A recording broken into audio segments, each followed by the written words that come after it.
Hello and welcome to another edition of Beyond the Headlines. Last week we started a conversation on COVID-19 and it's a conversation that must continue this week based on what has happened in the past week.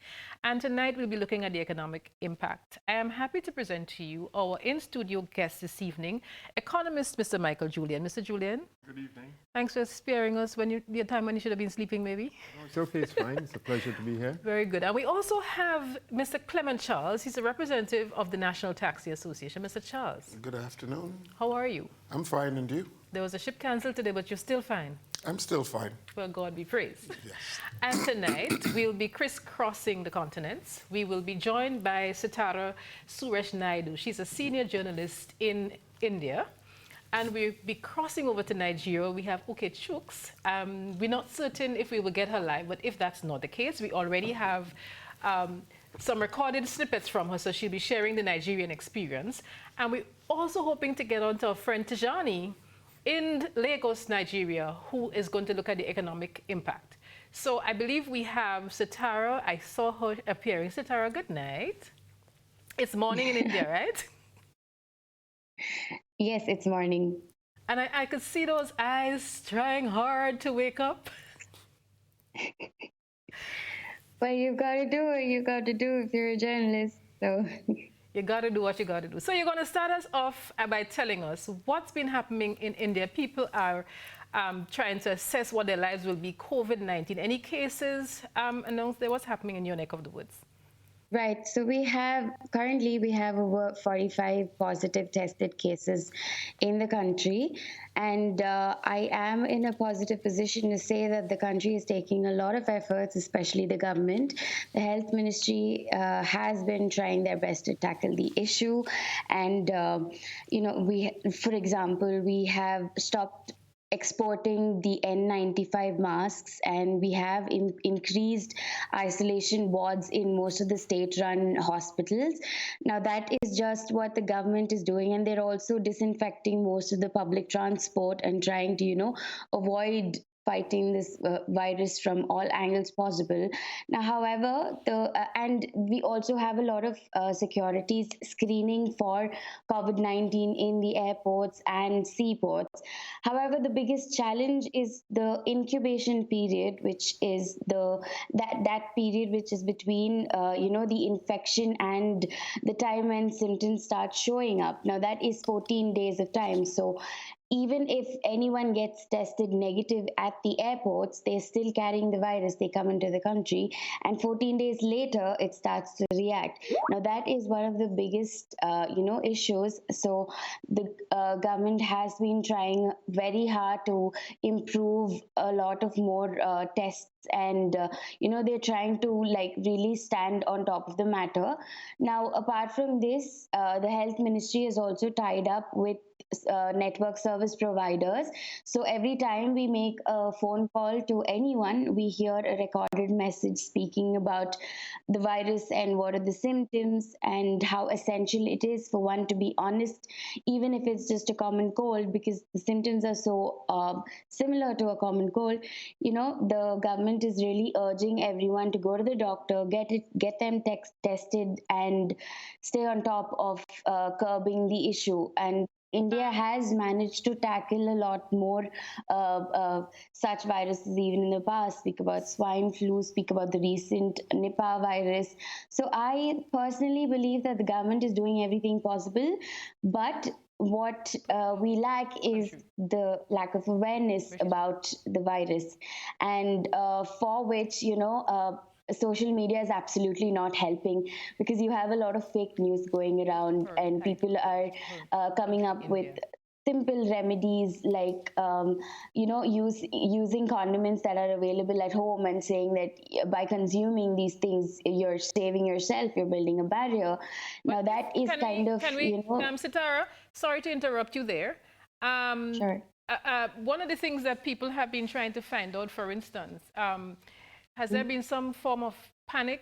And we will do this in 2 segments. We'll get back to you in a little bit. But if you could just quickly tell us about how people are reacting to the news. There's some governments across the world are concerned that people are just panicking and not acting. Right. So there are two kinds of people. You have the young crowd, which is more of, they're resilient and they're strong and they say we can deal with it. But the older crowd is who are getting a bit perplexed and a bit stressed out. So they're taking extra care.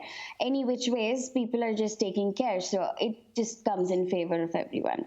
And what about what is happening with schools and businesses? In the US, we've had a lot of like Microsoft, Facebook telling people to work from home or to stay at home. How is that impacting businesses? Right. It is pretty much the same thing here. Like recently, one of the cases was tested positive in Bangalore, who had traveled from Bangalore to Hyderabad. Now, this company had urged all its employees to work from home, and most companies that can that can support working from home are going ahead and asking their employees to take care, and mostly these companies are also disinfecting their offices. Now, as of schools, Bangalore, that's where I live, most of the primary schools have shut down to avoid any contact of such viruses. Okay, so Sitara, we'll take a pause there. Don't go anywhere. We're going to cross back to the studio where we have our two guests, as mentioned earlier. We have economist Mr. Michael Julien and Mr. Richard Clement. He is a member of the National Taxi Association. Gentlemen, the economic effects have preceded the spread of the virus itself. The financial markets have been swinging widely. Mr. Julien, I think you're calling it Black Monday. Yes. Well, there are now 111,000 people who have been infected, and just about 4,000 people have died. Now, the big issue with economic impact is that China is a much larger economy than it was under other illnesses such as SARS. And we are directly connected to the US economy, and the United States companies have been taking certain positions to stop operations in China. Some of them are dependent on the Chinese market. Qualcomm, which is a IT firm, telecoms firm, sells 48% of its products in China. Apple computers have their iPhones assembled by Foxconn in China. And what is happening in the United States is that the stock markets are contracting because these companies are beginning to confirm that their projected earnings are not going to meet the targets that they have set for themselves. So what we're seeing is a wiping out of net worth. We lost about $31,000 per household just before today. And today, with the contractions of between 8 and 11% in Germany, in the UK, 11% in Italy. In the US stock market had to be closed 4 minutes after it was opened this morning because there was a contraction of 7% in the market, I believe. So what's going to happen is that whether or not we in Grenada get the virus, there is going to be a negative economic impact on us from the interconnectedness of the private sector, businesses operating across the world. Good. And I'm certain we will delve into that aspect a little later in the program. But what we want to do at this time, we have heard from Sitara Suresh Naidu, who is in India. And we have also been speaking with some of our colleagues across a wide spectrum. And we are hoping that we'll be getting to Tijani in Lagos, Nigeria shortly. But before that, we have Ukachi Chukwu, who sent us a narrative earlier today. She's also in the Nigerian capital, and she was describing what has been happening in Nigeria. So we'll entertain that piece, and we'll cross back to the studio panel. So let's hear what Ukachi was saying to us earlier today. About the coronavirus disease in Nigeria, so far there have been only 2 officially confirmed cases. The index case was confirmed on February 27th in Lagos State, which is Nigeria's commercial capital. The second case, a contact of the first case, was confirmed today, March 9th, 2020. According to officials, the new case has been in isolation and was tested as part of the strategies to test all contacts of the index case. Officials also said that contacts of the index case have been placed on quarantine. I have to say that I've been impressed with how the Nigeria Center for Disease Control has been responding to the coronavirus epidemic. The center has been proactive in providing timely information to prevent panic and spread of disinformation. They are testing all contacts of the index case in Lagos State and other neighboring states, as well as providing support at that level, which I think is very commendable. In terms of public reaction, of course, Nigerians are concerned about the spread of the coronavirus, especially when you look at the rate at which the virus is spreading in Asia, Europe, and America. Just a few days ago, Italy placed a whopping 16 million people on quarantine. Countries with pretty good healthcare systems are struggling to contain the spread of the virus, and that is a cause of concern for anyone, really. I do think, however, that the hysteria that ensued after the first case was announced in Nigeria was missing when the second case was confirmed today. I've spoken to some Nigerians who expressed confidence in the Nigeria Center for Disease Control to contain the spread of the virus, given our history with the Ebola virus disease, which we rapidly dealt with in 2014. Also, I think the fact that a high number of investigated cases have been confirmed negative has helped in reducing the apprehension citizens had when the first case of the virus was confirmed in Nigeria. Let me also mention that the World Health Organization has commended Nigeria for the swift and transparent way it has handled the coronavirus disease. So I think this gives us some confidence, because we hope that the same principles that worked in our favor in 2014 are being deployed to manage the coronavirus disease and prevent further spread. There has been panic buying of essential products such as face masks and hand sanitizers. On the day that the first case of the disease was confirmed, face masks and hand sanitizers completely sold out in the major shops and pharmacies. So there we got a synopsis from Lagos, Nigeria, which is a similar pattern that has been happening in other countries. Let's just cross back to India. Sitara, in terms of the impact on travel, that is one of the major areas that have been impacted. Has there been any complaint about reduced travel into and out of India? So the country has right now put a bar to most of people traveling from the coronavirus affected countries, and most of people in general aren't really taking travel as an option right now, and the government has also advised us to travel only if in terms of an emergency, or if it is really necessary in dire situation that the person is needed to travel, only then you are asked to travel. And again, like I said, we have a lot of screening in the airports and seaports, so that is what is happening in terms of travel. Thank you so much, Sitara. We'll put a pause there for the moment. We will disengage the line so that we can get over to Trinidad and Tobago. We have an economist, Dr. Patrick Antoine. We're also trying to get to Lagos again to speak with Johnny. So we will be getting back in touch with you probably in another 15 or so minutes, so hang tight. That was Sitara Suresh Naidu, a senior journalist from the Indian capital. And we also have prepared a PowerPoint presentation examining some of the nitty-gritties, and the producers will be sharing some of that with us, because we want to look at the tourism sector, and we have Mr. Clement Charles of the National Taxi Association. So as we mentioned earlier, the economic effects have preceded the spread of the virus itself. The financial markets have been swinging wildly. And as we heard Mr. Julien say a few minutes ago, he's calling it another Black Monday. Black Monday indeed. So let's look at air travel, because that is going to impact our tourism sector, one of the lead pillars of the Grenadian economy. So air travel, as mentioned, and what we have been noticing is it could cost airlines as much as $113 billion in lost revenue. That's 4 times the number released just 2 weeks ago. The International Transport Association is asking governments for assistance. The group says the industry urgently needs that form of assistance through some requirements and fee waivers. Southwest Airlines, for instance, cut its revenue expectations for the first quarter by 200 million, and there's been a significant decline in customer demand. Mr. Julien, you did mention the fact that that is one of the areas that will be impacted, and there's an increase in trip cancellations attributable to concerns relating to reported cases of COVID-19.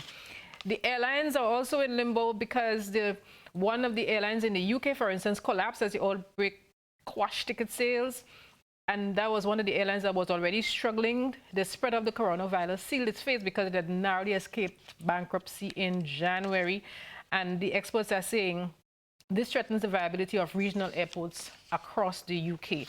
So we will go on to cruise in a little bit, but we're coming to you now, Mr. Charles, because whether you operate as a taximan from the airport or at the cruise port, that is where your money is coming from. Tell us, what is your perspective? The National Taxi Association, how are you guys looking at this, and what are the potential impacts? Well, the fact is that we have a small island, and our economy is mostly or largely tourism-based. If this virus comes around, and it's not a matter of if, but when. And it's already having a serious impact on the industry.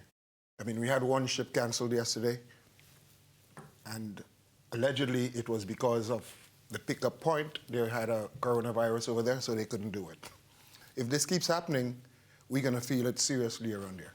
But there's also another aspect of that, in that Carnival Cruise Lines had informed Jamaica that they had become extremely concerned that Jamaica itself was not adhering to adequate protocols, what I call elevated hygiene or elevated health protocols, so that the people who were traveling on the Carnival Cruise Line boats were at risk in terms of catching the virus if it did exist in Jamaica.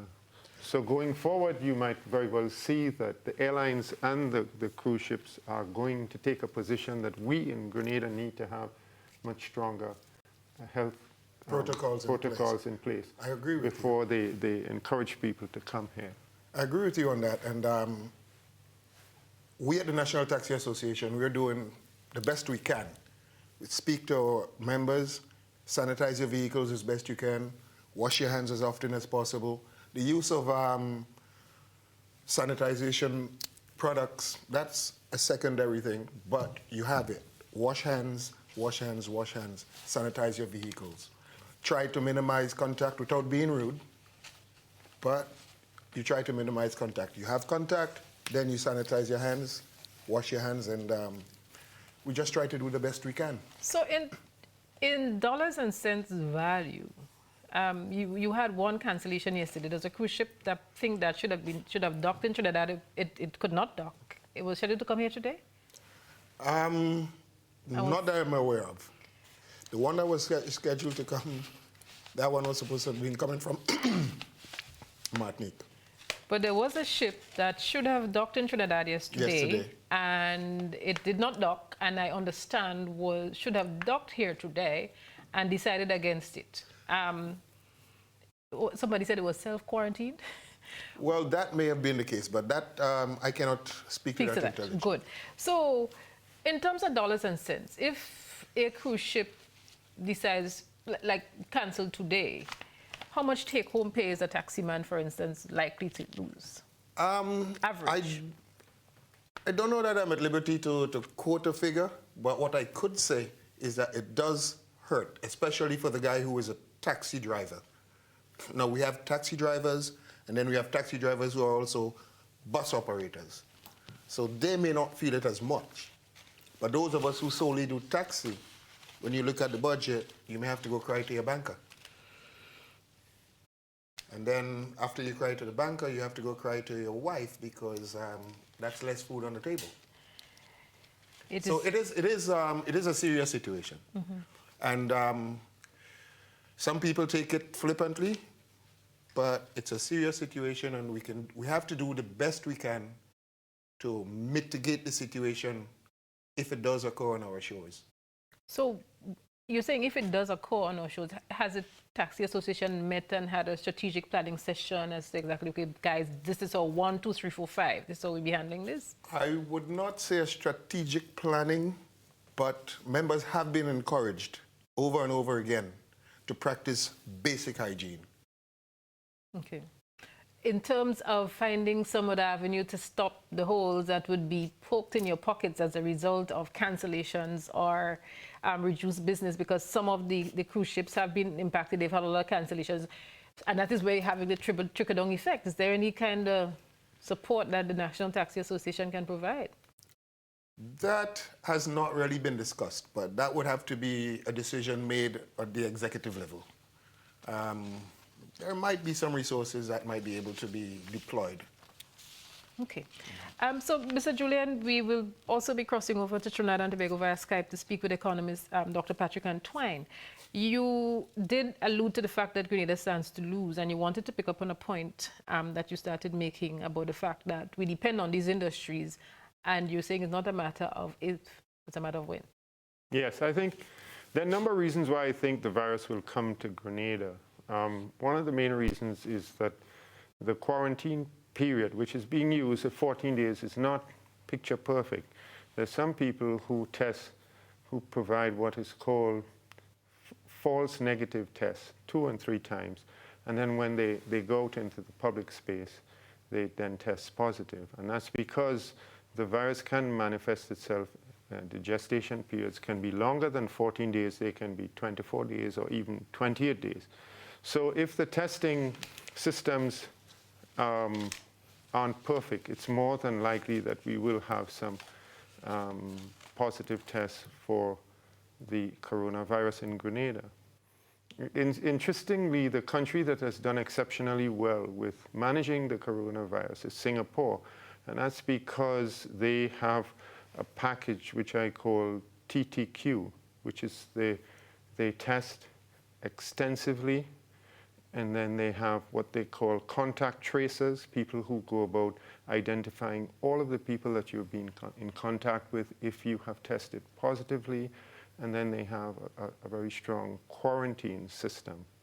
So to date, no one has died in Singapore as a result of the virus, but their system is heavily complemented by information technology, CCTV, police support, scanning of markets and so on, so that they can corroborate who you have met with and therefore identify all of the people you've been in contact with if you have actually tested positive. Now, we don't have those capacities in Grenada, and therefore I fear that the risk is that we will get the virus.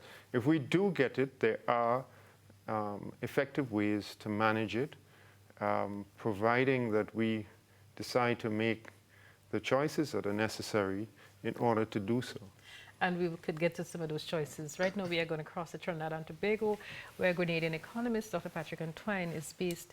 Dr. Antoine, good evening. It's great to have you with us. Good evening. Good evening. Happy to join your program. Dr. Antoine, some experts say the epidemic can bring a global recession. Do you agree?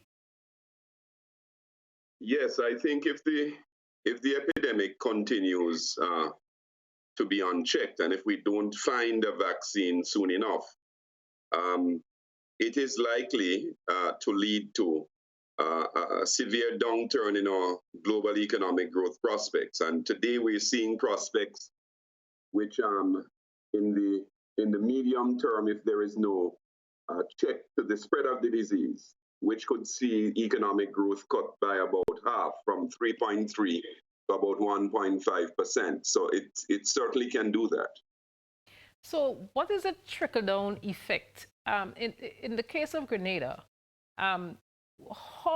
give us some examples of how our economy would be impacted, and so that the average person on the street, like we like to say, the average man on the street will feel it.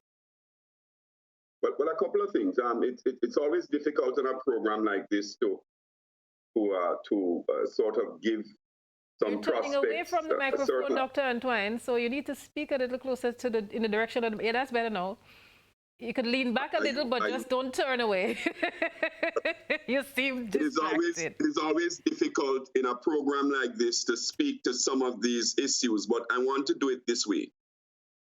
What happens with our economy will depend, one, on the rate of transmission and whether, in fact, that slows or that accelerates. And I heard your previous speaker, the one before me, speak about it certainly being manifest in Grenada. I too can see no way that it won't be manifest in Grenada, because we're part of a global economy, and our interaction with the world through tourism and financial services and other things will have people essentially moving from state to state, whether it's on the aircraft, whether it's just in the context of getting business done, vacationing, etc. Having regard to what we know about the false testing, it certainly will visit. So the issue becomes, if we do not put mechanisms in place to contain the spread of the disease, what could that look like? And that's what I want to speak to.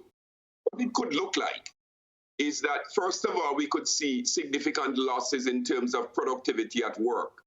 And there are also solutions that go with this. The second thing we could see is we could see impacts on our own economic growth in Grenada by virtue of productivity, by virtue of the fact that our economy is heavily tourism-centered. Thirdly, we are also heavily centered in terms of education services. And what we have there, while the St. George's University and the Ministry of Health are doing an excellent job at this time, if the disease continues to spread unchecked, it could have some long-term, medium to long-term effects on the way in which we recruit students from Asia, and certainly the way in which the university conducts its business, where it brings in big groups of persons to do familiarization tours, etc. So that both in respect of education services and tourism, if it unchecked, we could see some drastic effects on our economic growth performance. Now, so, we are coming from a context where already our population. Go ahead, please. Antoine, I'm sorry. We're coming from a context where our agricultural sector is not performing at its historic highs. So what we're likely to see, for instance, if we have what is expected to be some disruption in global supply chains, is that we're likely to see a turnaround from the low inflation rates that we have to inflation rates that are higher, because the food markets will become more contestable. And that's one of the things I think we need to focus on too, because it says that you need to now start working, not just because of this crisis, but you need to start working because there's a likelihood that we're going to see more and more of these things emerge on your domestic sector. I want to stop on those three for the meantime, certainly in the short run, and then we can come back to some of the other effects. Definitely. In fact, I wanted to ask a follow-up question, but it has been indicated that we have to take a commercial break. So we will be back with you. But just before we cross to the break, Mr. Julien, Dr. Antoine was highlighting the services sector, education services and tourism. And we have here Mr. Charles, the National Taxi Association side. What went through my mind is our hotel workers. If we are faced with cancellations, how will this impact our hotel workers? Yes, it will have negative consequences for them. But I think that if you have stronger hygiene protocols in place to help them manage the process of contamination, in other words, to avoid contamination, then it is possible that they can continue to work in the sector. We saw a situation in Italy today where this hotel restaurateur was just standing in front of like 100 empty tables, no guests. His employees, because of the lockdown in some parts of Italy, could not come to work. So let's just say if this filters down, American Airlines and so face cancellations, guests are not coming to Grenada. Do you see layoffs in the hotel sector in Grenada? Yes, that's quite possible, that there would be layoffs in the sector. But I think that based on my own personal experience here in Grenada over the last 2 weeks, that we are quite deficient in our approach to preparing for the virus, in that, for example, if I go into a supermarket, there is no hand sanitizer at the entrance of the supermarket, and I have to touch all the things in the supermarket. I leave the supermarket, there's no hand sanitizer. Patrick was with me at a funeral recently. Everyone was washing their hands, but not using a paper towel to turn off the tap in the actual washroom. So everyone was thinking that their hands were very clean, but then contaminated by each other using the tap. So we don't, that's why I say that the protocols need to be, very stringent protocols need to be put in place so that you raise the comfort level of the guests when you have those protocols in place rather than avoiding them. The question is, what happens when you have no guests? Well, if you have, the ideal situation for Grenada to be in is to not to have the coronavirus, to have very strong protocols so that we can attract guests to Grenada. And we can use that in the exact opposite way than that it was intended. Thank you so much. On that note, we'll take a commercial break. We'll be right back on Beyond Headlines. We're looking at COVID-19, the economic impact.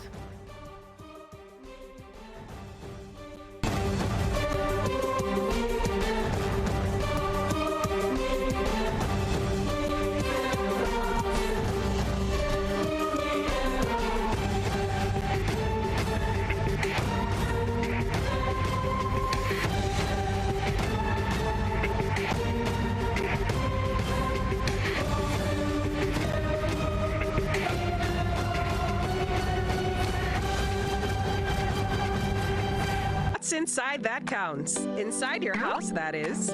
With Beacon, you can ensure everything inside your home with our Easy Buy contents packages. Just click, match, and buy for maximum peace of mind with minimum fuss. Log on to beacon.co.tt and choose your package today. Total is one of the world's largest oil companies with a top quality line of lubricants. Total Lubricants has a full product line from passenger cars, motorcycle, heavy industrial equipment, mining, trucking, agriculture, and manufacturing machines and vehicles. Total Lubricants, winning championships in motorsports, including Formula One and World Rally Championships. Total Lubricants are available at all Rubis service stations, leading automotive shops, and distributed by Huggins. Calling all vehicle owners. Inspection and licensing continues, and at Hubbard's we want you to be ready from February 16th to March 31st. Registration numbers 2,501 to 5,000 with single registration letter, or registration numbers 251 to 500 with plural registration letters will receive 11% off new torque tires and PowerMax batteries. Don't get caught unprepared. Visit us today at the Motor Department in Mount Gay or the Tire Bay in Grand Anse near to the building supplies. Why not stay in, turn off the alarm clock, and sleep some more on your perfect mattress from Quartz? For the widest range of mattresses from the world's best brands, the best value guaranteed. Shop today and let our sleep experts help you to decide on the best option to suit your needs. At Quartz, we don't just sell mattresses, we're offering you the best night's sleep. So, sleep in a little on your new mattress from Quartz. Quartz, bringing value home. Boyo, they gonna fly with kite now. The wind picking up. I'm coming. Karim, what you doing? Fly my kite. Yeah, but not here. You can't fly kite near power lines, boy. Why not? The wind good. Because mommy say kite threads conduct electricity. Yeah, kite. It's right. If your kite gets stuck in power lines, it can cause power outages, or even worse, it can get shocked. Come, let's go and fly them in the pasture. Yeah, that makes sense.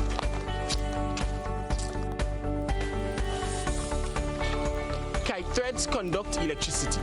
Do not fly kites near overhead power lines. This can lead to electric shocks and power outages. If your kite gets stuck in power lines, do not try to retrieve it. Release it and call Grenlec. Always fly kites in open areas. Keep your kites far away from roads. And remember, always clean up after yourself. Grenlec, energizing our Grenada. How going on, boy? Hey, good old things. Hey, Daisy. Yeah. Boy, in line, boy. Your house looking a real good day. Boy, it's thanks to the hard-working and professional staff at the Housing Authority of Grenada. They handled me real nice. They did my plan, they did the construction, and I didn't even have to worry about a thing. They were there with me every step of the way, supervising the job, asking me about my concerns, giving me feedback as the house took shape. They were there from start to finish, and even put the keys in the palm of my hand. I give them an A++ for customer service. Oh, it's people from housing bad, boy. Boy, not bad. Excellent. If you're thinking about constructing your home, why not consult the Housing Authority of Grenada? You could visit them right down in the Sandino complex or give them a call, 440-1015 or 440-1016. Or check out their website, hag473.com. They go handle you. They go jog your blocks, they go draw your plan, they go tote your materials. Hey man, where you going? The Housing Authority of Grenada is your choice for affordable housing and a stress-free construction experience.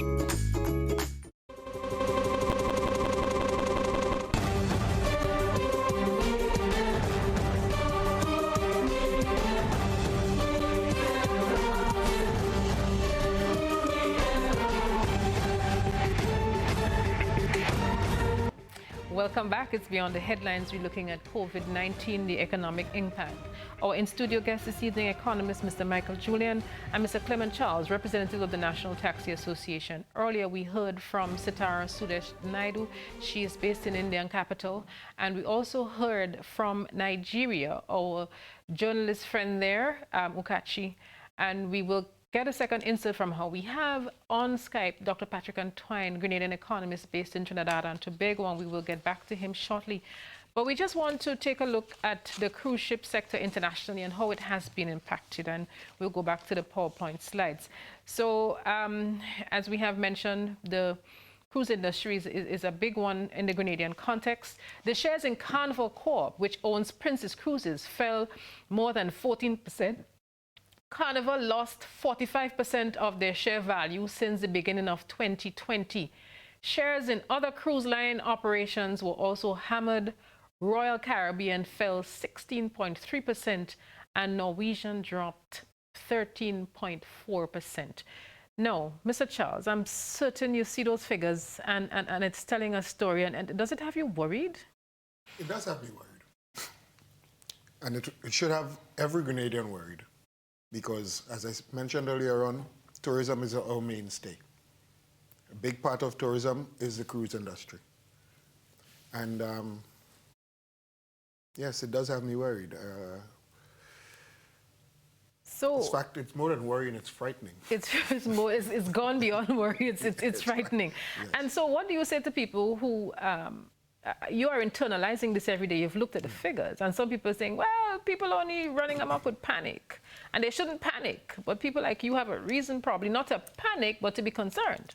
Well, you have to be concerned. Panic is a whole different ballgame. You have to be concerned. The thing about it, though, is that I think we have, I don't want to say misinformation, but disinformation or too little information being disseminated to the people out there. The cruise industry does have a problem with the coronavirus. And my take on this is that the cruise industry is not the biggest problem as it relates to the coronavirus, for want of a better adjective here. You have a couple of thousand people on board a cruise ship. Now, Italy just shut down a province there with a couple of million people. The whole country now. Well, the whole, okay, yes. As my colleague said, the whole country. So you're talking about a couple of million people as compared to one or two cruise ships with a couple of thousand people on board. So that's why I say we've got disinformation or misinformation being fed. And so, yes, some people are panicking. Some people, I have heard, called for sending back all the cruise ships. Really? If that is what we want to do, what are we going to do about the airport? But having said that, we still have to practice proper hygiene. We have to interact with people. We can't do without anybody. If we shut the island down, everybody is starving. But the economy is going to collapse. At the cruise ship terminal, for instance, yes. Is there any ability to test people coming off just by the basic tests, like, for instance, the temperature test? As far as I'm aware, there is a nurse, at least on station there. And I do not see a physical facility for doing the testing. I think that the nurse is there for observational purposes. I could be wrong, but that is my take on what I see is happening there. And some people might say, listen to me, Mr. Charles. If you are my husband and you go out onto this cruise ship and people come in and I worry, you are my husband and tell you to stay outside tonight. I've heard one of our members mention that his wife told him when he comes back home, stay outside. My wife, all she does is say to me, wash your hands, go and bathe. I think it's important for all of us to know in Grenada what the government is actually planning to do about putting these protocols in place, bearing in mind that the resources available are limited. But exactly what is it that you're going to do? The government has issued a series of protocols, including one on the education sector, which we do have some slides on and we'll try to share, but they've also been, I'm not certain if you've been watching or listening to the GBN. We've had Dr. Martin on almost every day of the week for the last 2 weeks. He was on Beyond the Headlines last night. The health minister should have joined us tonight, but unfortunately he couldn't make it at the last minute. And we did get some press statements today. Every day we fed with information. I'm not certain if people have been listening or watching. But to say something about that, well, I was going to proceed. I think I heard in some circle that we have some $2 million put aside to fight the virus.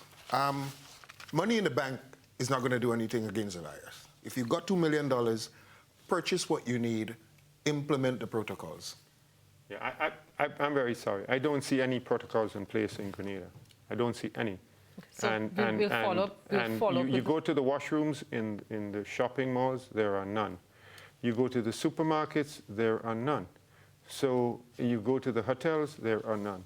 So what is it that the country is actually doing? You go to the beauty salons, you go to anywhere, any public space you go to, there are no protocols in place yet. Maybe the government is saying that there need to be protocols in place, but until you follow that up with regulatory requirements, you pass laws, legislate, that these things must be in place.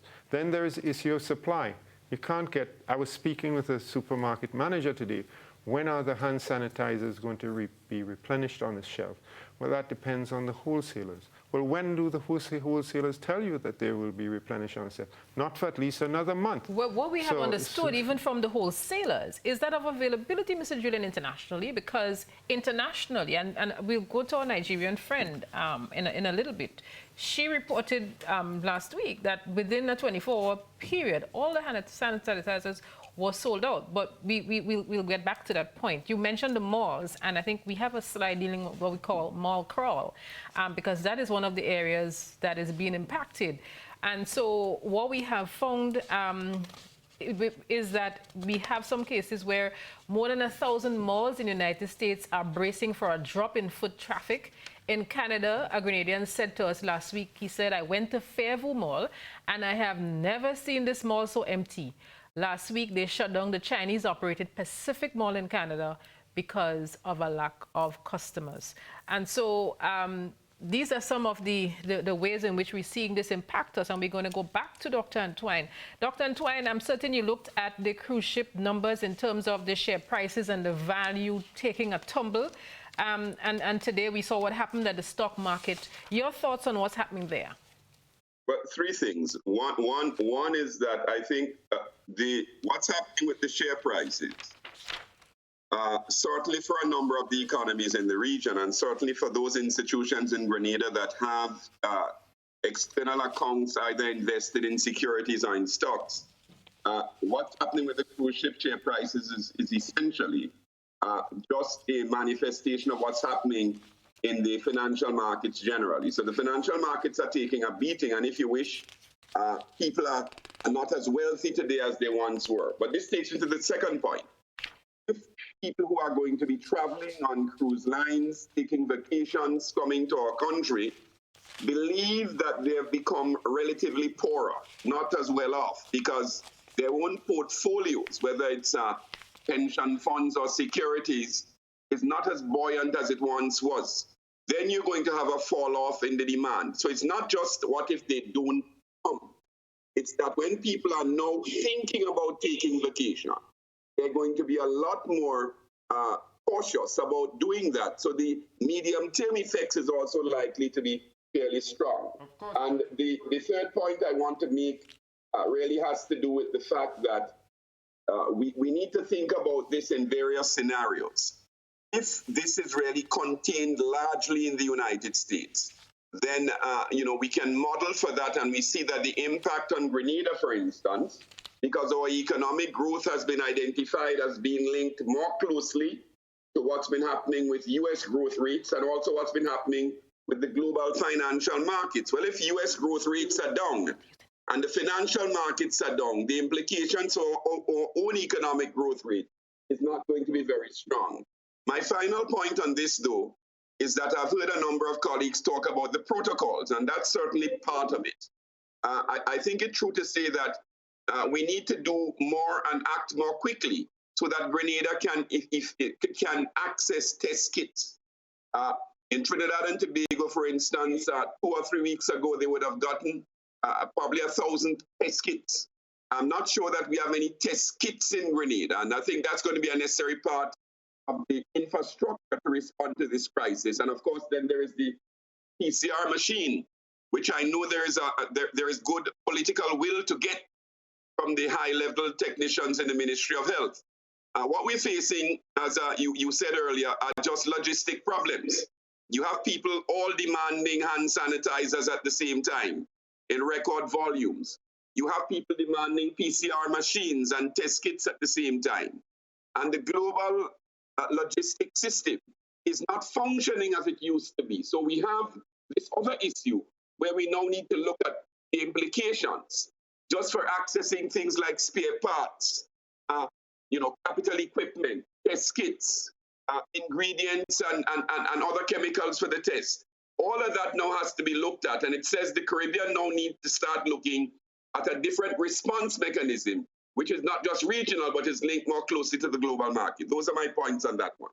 Thank you so much. Thank you so much, Dr. Antoine. We will be crossing over to a commercial break. But before we do, we just want to follow up on that point that Dr. Antoine has made with the second insert that we had from Ukachi Chukwu out of Lagos, Nigeria. She was discussing how people have been responding to the same issue, that of supply, and people trying to get, and people have been trying to stockpile. And she was arguing on Facebook last week, she just could not believe the Nigerian system, that something that costs 300 Nigerian dollars today in the morning would be tripled by afternoon. And so I think we have that second insert with Ukachi that we will take just before we cross over to the commercial break at this time. Now let's talk about the all-important economy. Already Nigeria is feeling the impact of the coronavirus epidemic. Nigeria is one of the biggest importers of Chinese goods. As we know, this disease originated from China, and Chinese products dominate the Nigerian market. The outbreak of the coronavirus has seen a steep decline in the importation of this product. Oil, which is Nigeria's mono economy, has been falling since the coronavirus outbreak. This is particularly worrying for Nigeria because Nigeria's projected oil revenue for the year was pegged at $57 per barrel. Today, oil price plummeted to $31 worldwide. So yes, as a Nigerian, I am worried. There are fears this price crash may cause Nigeria to slip into a recession. The crash in oil price may also force Nigeria to either borrow more money to finance its budget or to simply slash the budget. Now, any of these actions carry serious economic implications for Nigeria. Nigerian government has been exploring alternative means of revenue generation in the wake of the falling oil prices. We've seen an increase in value-added tax, and there has also been talks about reviewing the 2020 budget in light of new realities, but that has not happened yet.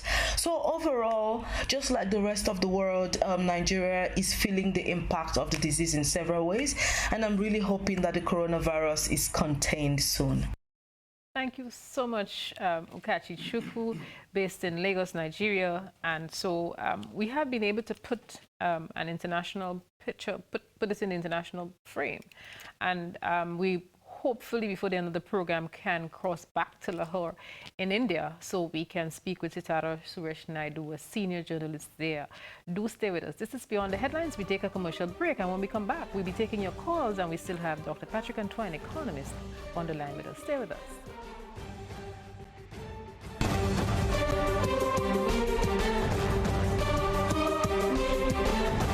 More with the NLA's Day day with more plays and bigger prizes to be won. It's a 4-digit game with all the bet types you already know and much, much more. From 0000 to 9999. Choose your 4 numbers and place your bet from 11 different bet types. Choose from inline, 4 different mixes, first 3, last 3, and 4 different backup options too. Best of all, it starts at just $1, except for backups, which starts at $2. Win as much as $5,000 with a $1 inline bet and as much as $6,200 in a $2 backup bet. Imagine $50,000 for a winning $10 inline bet. There's definitely more to win with the Daily Cash 4. More plays, bigger prizes. Twice per day, Mondays to Saturdays. Must be 18 and over to participate. NLA, making your dreams come true while supporting sports, culture, and nation building. Good evening once again and welcome back. It's time for the National Lottery Authority's Lotto draw number 3071 for this evening, Monday, the 9th of March, 2020. I've got Ms. Makiba Bain joining me once again. She's representing PKF Accountants and Business Advisors. Well, the jackpot for this evening is $152,000. Let's find out what the free ticket letter will be firstly. Good luck.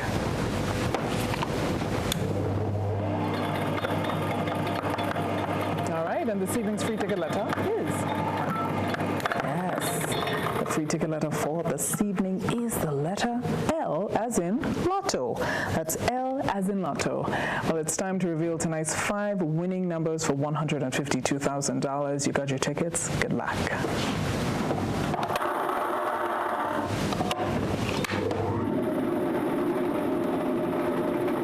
First number up is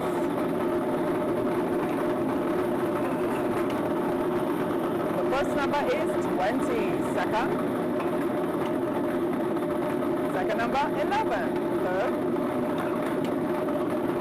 Third number is 26. Fourth number 2, and the 5th and final. Yes, the 5th and final is 24.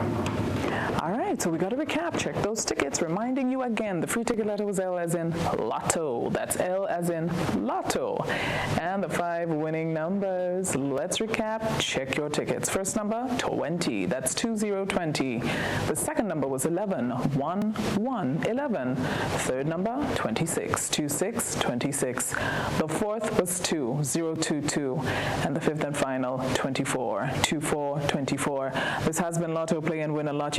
If you got these numbers, congratulations to you. You are a winner. Of course, don't forget, get your tickets for tomorrow and do continue to support sports, culture, and nation building. Have a good night. More jackpot money, more reasons to play this game. More money for way. Super 6 a bigger jackpot game. Now you love Super 6 even more. With more money to the jackpot galore. Play more, win more, have more fun. With more jackpot money, Super 6 is my number 1. With the new and improved Super 6 game. Jackpot keep growing and growing and growing. More jackpot money, more reasons to play this game. More money for way. Super 6 a bigger jackpot game. Super 6, bigger jackpots, more chances to win. Looking for a wide selection of uniquely styled furniture that are made from solid timber and performance fabric? This is lovely. It sure is.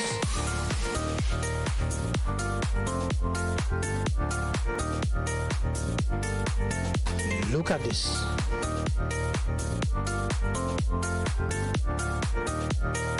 Visit Hubbard's Furniture Department at the first floor of the main store, Carenage.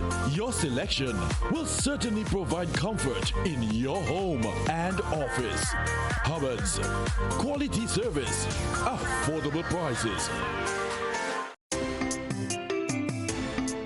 Use clay, it washing cleaner than ever. Oh mama, oi, oh mama, oi, in every household must have it, oi. Highly effective, stain removal, lemon freshness, antibacterial washing powder, fresh and clean. When I put on me clothes, me must win. When I wash me clothes, no other detergent could ever wash me clothes like this. Now buy 3 bottles of Place dishwashing liquid for only $8. Available at Best for Less Supermarket, Eat Fresh Supermarket, M&C Jones Supermarket, Hope Pride Supermarket, The Food Fairs, Carenage and Grandance, Roberts Enterprise, Springs Food Mart, and Charlo Supermarket. Other Place products available: hand sanitizer, fabric softener, hand washing liquid, dishwashing liquid, and toilet cleaners. Distributed by Fortune Foods Company Limited, Tempe St. George. Grenada, 1795. One man with a sense of destiny. Tonight we stand our ground. Tonight we stand on the side of history. 14,000 slaves with a dream and a promise. Julien Fedon, a Heritage Theatre production, written and directed by Chris DeRiggs. 28th and 29th March, 4th and 5th April at the Trade Center. People was not made to live like this. It's like we have a cause. Julien Fedon, an action-packed historical drama. I see blood falling from the sky, filling up that mountain river, flowing from Belvedere Hills. I see blood.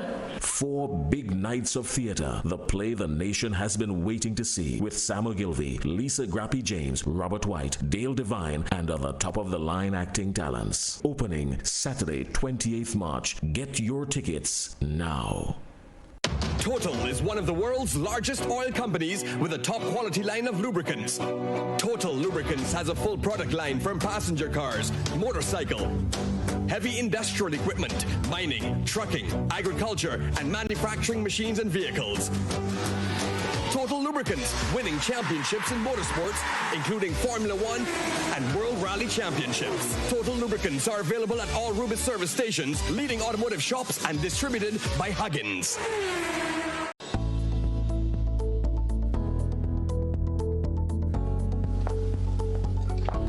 Angie, don't you know that you should not fly kites near electrical poles and wires? You should only fly it in open areas. If the kite gets stuck, it can cause power outages throughout the village. Then I'll just pull it down, Johnny. Simple. No. You shouldn't do that. You can get shocked. You should call Grenlec at 237 and they will come and help. Alright. Never fly kites near the power lines. If your kite ever gets tangled, do not attempt to remove it on your own. A message from Grenlec, energizing our Grenada.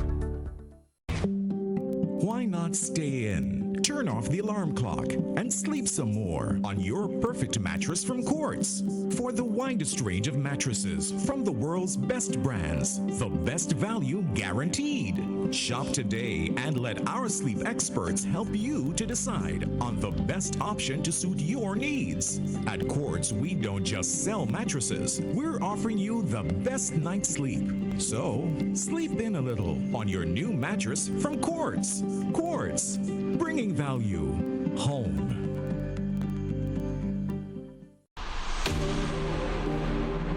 Wants to learn a skill and earn a CVQ? The National Training Agency is inviting unemployed men and women between the ages of 16 and 35 to apply for Skills Training CVQ Level 2 under the Climate Smart Agriculture and Rural Enterprise Program. The occupational skills areas open for applications include beekeeping, allied healthcare services, community tourism, live sound recording, recording engineering, and small engine repairs. Applications may be completed at the NTA's office on Belmont Road, St. George's, Grand Quarters Office, Lower Depredin Street Wall, Labukan Creative Center, the GCNA Complex, Kirani James Boulevard, or Sedu's office in Grand Bra, not later than March 21st, 2020. For more information, call the NTA at 435-9092 or 435-9093 or email info@grenada.nta.gd.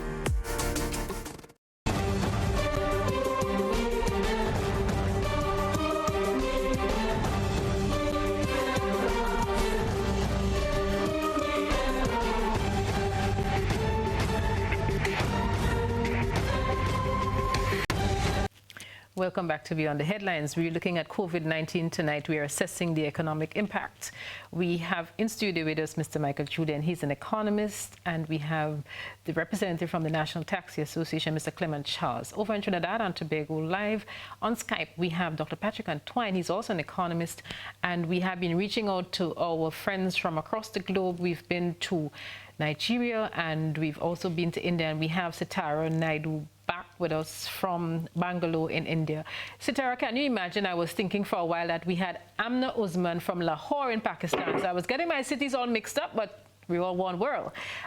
Before we cross back, we want to look at one of the issues that some economists and even governments have been concerned about, and it has to do with stocking up.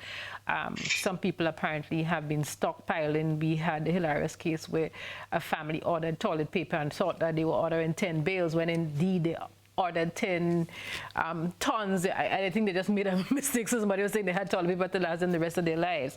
So if you could go back to the PowerPoint, there were some points there on stocking up that we want to examine.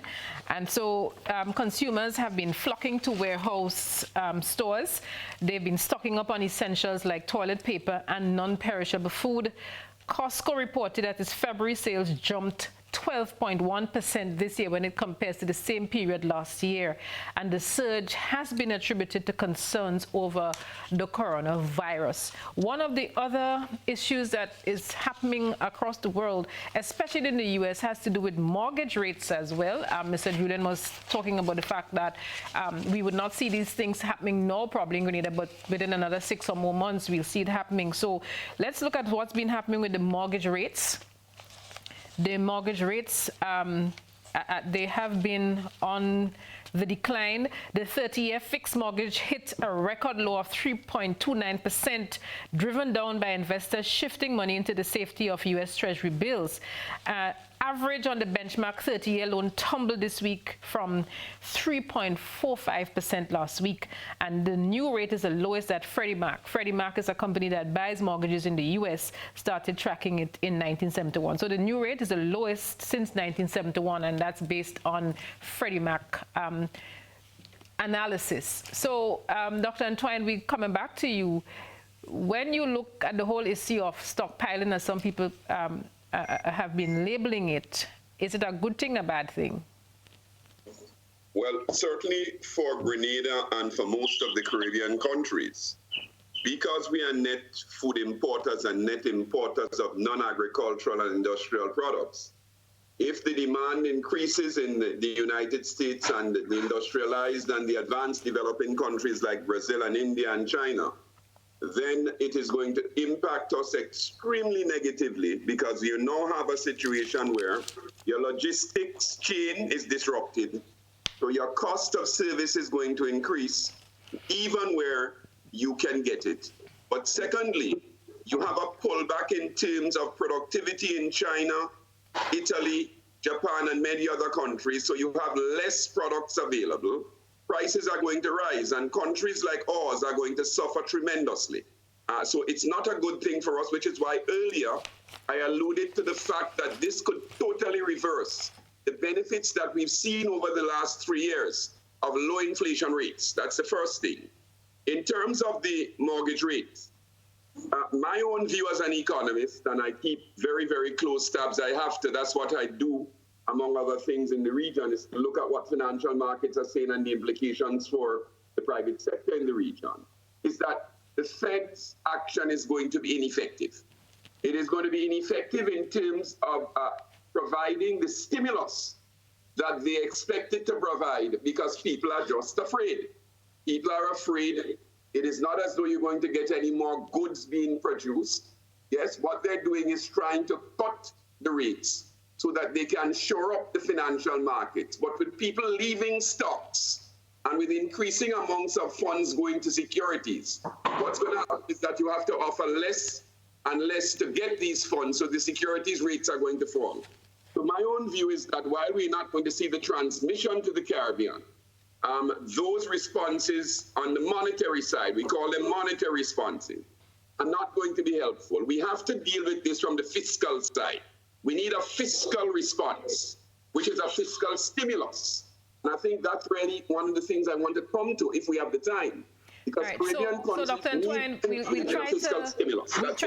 try to come to that. We'll try to come to that shortly because that will be very important. But I want to pick up on a point you made and cross to Sitara in Bangalore, India. Sitara, Dr. Antoine was talking about, you know, the cost of producing goods and services. One of the things you mentioned earlier was that India, your country, apparently has decided you're not going to export the facial mask anymore, and we in Grenada are asking you, please, can we please have some? So come on, Sitara. You need to talk to Karen and others, yeah? Right. Right. So, see, one of the major reasons why this is happening is because we have a large population in our country, and we're really not aware of what the situation is out there, and we don't know what the number is. So currently, I think the country is being a bit safe and trying to, you know, keep a few masks for themselves. But I'm sure maybe once we get a clear hand of the situation, we might open trade. I am not in a position to speak about it, but yeah, I'm just hoping that the government takes the same decision. But generally, we're getting ready to wrap up in a little bit, but generally the situation in India, people have been taking it easy, not trying to get ahead of themselves with the fake news. A certain international president likes to use that word. We don't use it around here. Right. Yeah. We'll cross back to Trinidad in a little bit. Our good friend Richard Lord, he's a journalist based in Trinidad. He continues to share information. Richard, good night to you. And so he sent out a release today saying, as of the afternoon of Monday, 9th March 2020, the Ministry of Health reports the following. The number of samples submitted to the Caribbean Public Health Agency, that's CARPHA, which have tested positive is 0. The public, so let's take that back. There have been 35 cases presented for testing. The number of samples which have tested positive is 0. And the public is advised that CARPHA has the only lab that is certified to test samples for COVID-19, and therefore it is the only lab that can confirm positive or negative samples. So, Richard, we want to thank you for that nugget of information. Richard is one of our loyal viewers on Beyond the Headlines. He's a senior journalist based in Trinidad and Tobago, now attached to the Ministry of Health in Trinidad and Tobago. Is health or tourism? Sorry, Richard.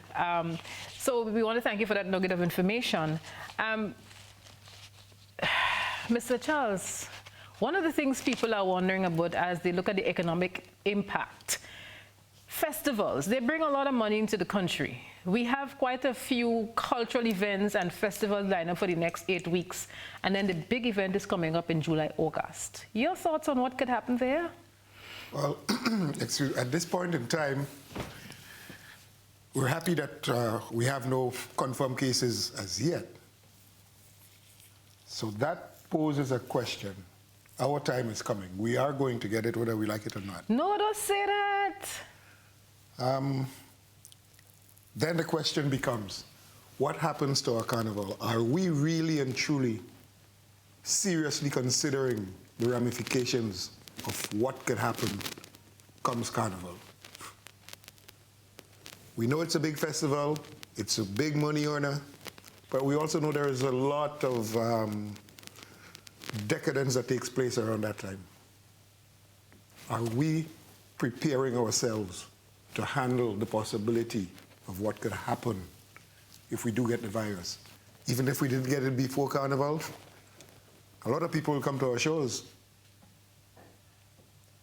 What are the protocols are we going to put in place to try to mitigate the situation? Mr. Julien, what are your thoughts here? I don't think we should have Carnival. You don't think we should have Carnival? No, we should not. Why not, Mr. Julien? Because the risks are too great, and we have a very fragile economy in terms of our health management capacity. We all know what the current situation is in Grenada with regard to health care, and therefore it is not worth the risk to have a festival that could lead to the importation of the coronavirus and its spread throughout the country.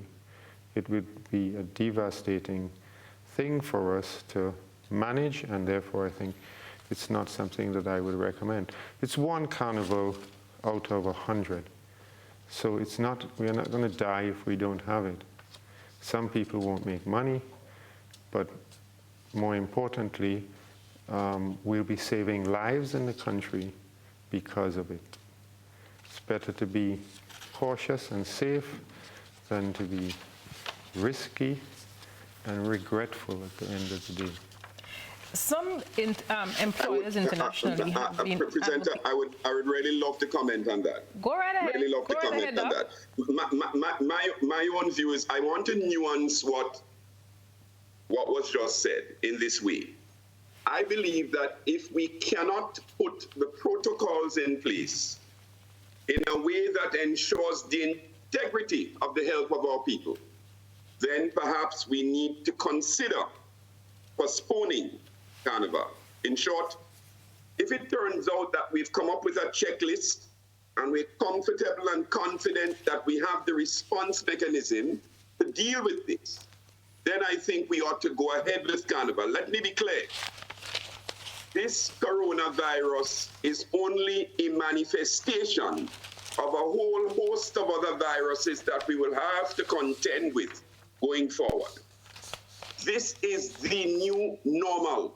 Let me repeat, this is going to be the new normal.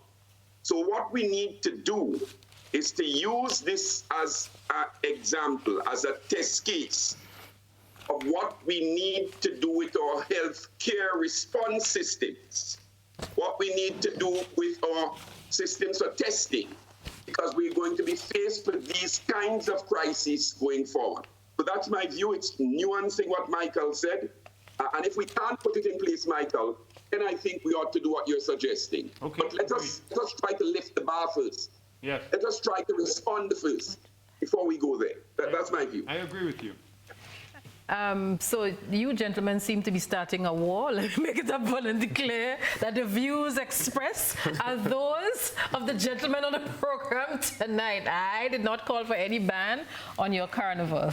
No, we're talking about gatherings in public spaces, and we go to the final slides on the PowerPoint tonight, which relate to workers and what has been happening with some of the international fair, with some of the employers. What they have been telling people is that so more companies are reporting workers with infections in the United States. Facebook says it's temporarily closing a Seattle office after a worker was diagnosed with the virus. The company has encouraged the Seattle staff to work from home until March 31. Amazon told its Seattle area employees to work from home if they can, and around 50,000 people work at the online retailer's Seattle headquarters to its nearby offices in Bellevue, Washington. So one of the things that we have found looking at the U.S. is that Washington state has become a hot point. Most of the deaths in the U.S. reported in a cluster there. Microsoft asked its Seattle area workers who can do their jobs outside of the office to do so until March 25th. The directive also affects Microsoft employees in the San Francisco Bay Area. Employees should still come in if they work at a data center, retail store, or other location where their presence is needed. Mr. Julien, in the Grenadian context, or public service and the private sector, how should we be preparing for this? Well, first of all, let's be clear about what is happening in the United States, in that America has already moved towards establishing mobile workplaces so people can work from home. Carnival Cruise Lines has a policy where workers can spend 2 days at home a week, I think. So encouraging the workers in the US to spend more time at home is not going to be as big as an effect as asking Grenadian workers to spend their time at home, because I'm not sure that all Grenadian workers would have all of the equipment needed to just simply take all their work at home. Some of their work would not be online, it would not be on the cloud, they wouldn't be able to access it. So it'd be a bit more problematic in the Caribbean context for that to be successfully achieved. But in the United States and in many countries in Europe, they've already put in place those systems to facilitate work away from the office at home. Mr. Charles, do you think probably we need some self-driven cars so that the Taxi Association could continue its work? Oh, you're talking about 50 years away from here? Not necessarily, you know. They say that, you know what crisis bring? As they say, it is what it is. The only thing I would have to say about that, in our context, the best thing we can do is to continue to practice proper hygiene. And proper hygiene, wash your hands, sanitize if you can't wash, try to maintain distance from people, and just be generally hygienic about your behavior. You really want to talk about distance from people? We understand how they say how tourists get sick last week and the taxi man, they refused to bring the person to the hospital. You see that right there? I can speak to that. Let's hear you. Now that did not happen. Okay. Okay. The tourists got ill at the docks. The ambulance was called. The ambulance responded, and the tourist was taken to the hospital.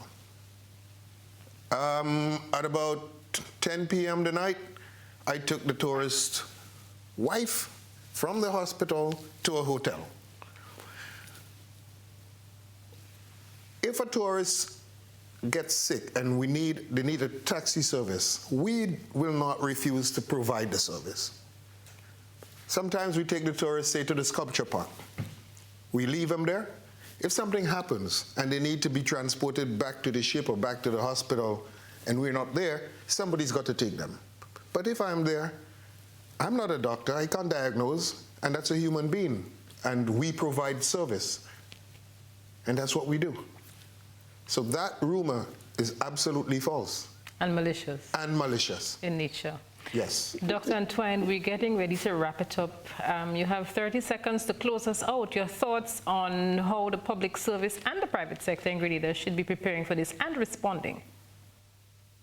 I think the public service now has to start thinking about what are the fiscal type responses that we need to come up with. And I'm not just talking about spending money. I'm talking about creative means of supporting what we call shut-ins. My mother has Alzheimer's. My brothers and I just met and we have put a protocol in place because she is not able to be mobile and doesn't speak, where we now know how we're going to deal with people who want to visit her. We need to use the resources. We have to do a lot more of that for the people who are vulnerable. That's my recommendation. Secondly, we need to have mechanisms so that the taxi drivers and others who are likely to be impacted, we can augment their income. It's not as though they don't want to work. They're just not able to in the short run. Thirdly, we need to put mechanisms in place that will deal with the gender bias that will come from some of this. And I'm making the point that if tourism is impacted, it is a fact that most of the people who work in the sector are going to be female and young. So what we want to do is we want to find a way that helps to balance that out. Fourthly, we want to deal with providing all that we can in making sure that we use all our diplomatic relationships to get access to critical things such as the test kits, etc., that we need to have in responding to the disease. And let me just say that I'm totally of the view that we have the capacity with the rest of CARICOM to make this region a region where our awareness is high. But I think we need to really pull out all the stops now, or else we're going to have some impacts on unemployment, we're going to have some impacts on poverty, and none of these, not just in Grenada's case, let me be clear, all of these in the region already raised red flags before the coronavirus. We want to make sure that the region does not suffer any more deterioration in this regard. And let me say that prime ministers have some work to do. They've been talking about, for instance, stimulating some things internally, agriculture. What happens if the United States decide we're not exporting X or Y? It's not improbable. What if, for instance, Dr. Antoine, we have to start dynamizing tourism domestically?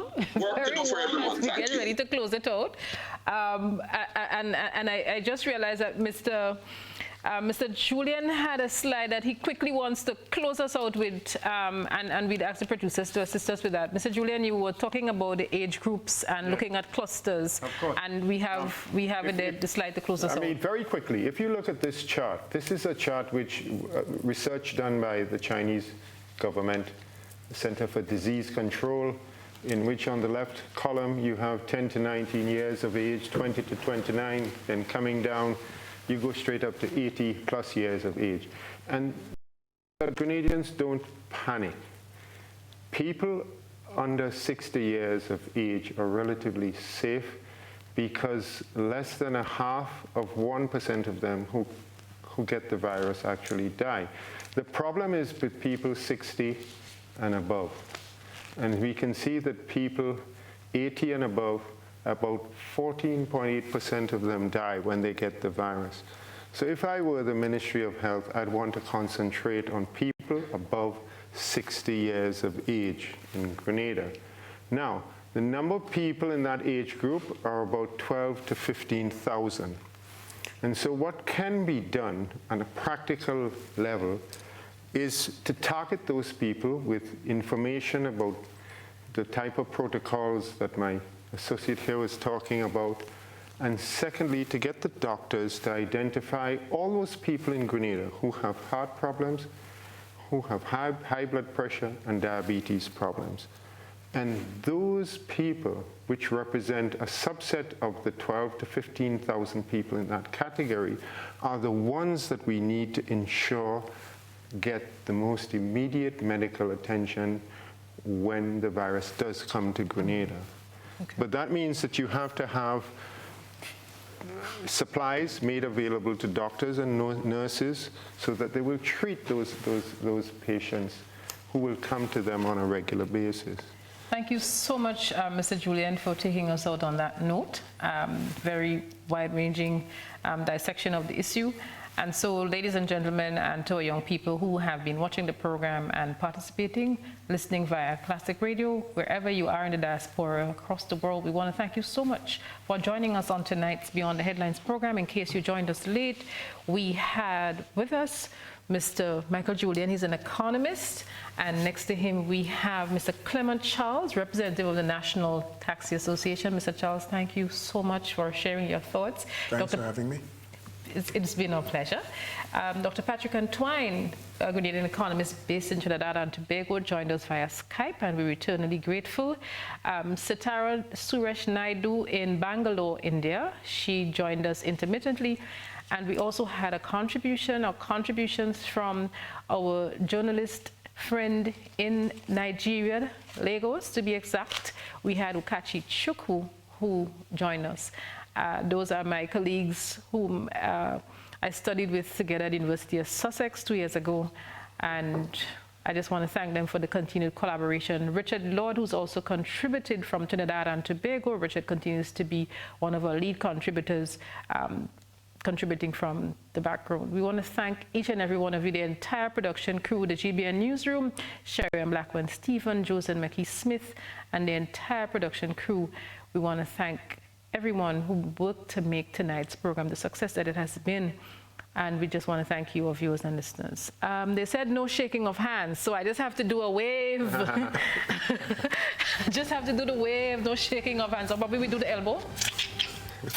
Your elbow can reach there. So long for now. We'll see you again next week. Be safe, observe the protocols. I'm Odette Campbell. Thanks for journeying with us.